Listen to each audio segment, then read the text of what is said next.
there. Come on in out of that cold, brr, Carolina winter weather. I'm Chris Brown. I'm your humble chimney sweep.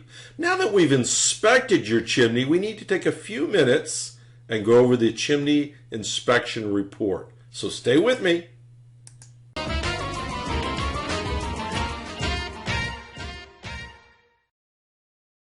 All right, now let's take a look at this inspection report. And this is typical of my reports. Upper right-hand corner is a legend. Each one of these initials pertain to something. A is consistent with the age of the chimney. B, see comments below. C, repairs needed. D, need further evaluation. Or E, not applicable. They're placed into the boxes next to the parts of the chimney that can be easily identified in this diagram. And then, of course, you'll find my comments here below.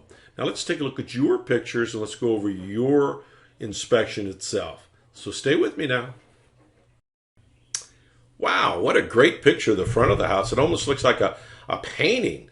You know, beautiful blue spring, Carolina spring sky, beautiful grass, great landscaping here. Nice looking house.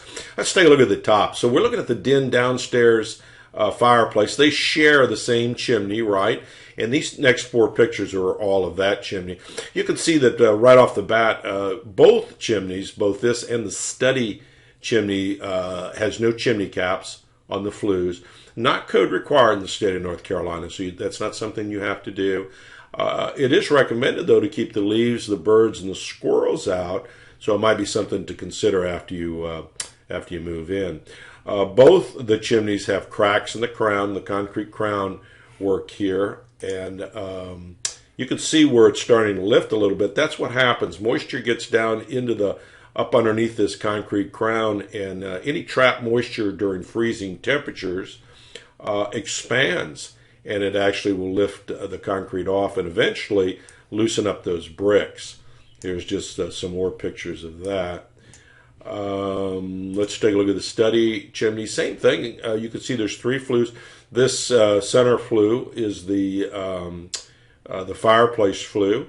And you can see there's no caps up here, some cracks in the concrete crown, just like the other one. So my recommendation here is anybody doing work up here is going to need a 40-foot ladder.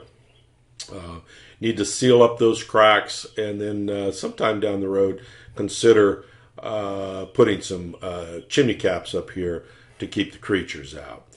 Let's take a look at the living room fireplace. We can see it has a working set of vented gas logs. And remember, with vented gas logs, the dampers must stay open 24/7. That's for your protection. State of North Carolina says that you might shut the damper in the summer or spring, summertime, which makes perfectly good sense. You don't want to lose the air conditioning up the chimney. But if you forgot to open it and you fired them up in the fall, fired these logs up, you'd fill the house up with carbon monoxide and you wouldn't even know it. So it's something that you need to keep open all the time. View of the flue system there. Let's take a look at the downstairs fireplace. We're on the same system here. Working set of vented gas logs. This one has a damper block on it to prevent you from closing the damper, which is for your protection. View of the flue system there. Let's take a look at the study. Again, all three fireplaces, working sets of vented gas logs, view of the flue system. And remember that to keep the dampers open, and this one does have a block on it to prevent you from closing it. That's a good thing. You can go back to burning wood in these fireplaces if that's something that you want to do. You just remember you have to get a licensed plumber in to remove the gas lines and stub them off, or underneath the house, you know, go back to where the gas line originated and get them capped off. And but that's something a licensed plumber will help you with. So you have questions, though, for me, 704-526-6348. You can email me at chris@affordablesweep.com. Thanks.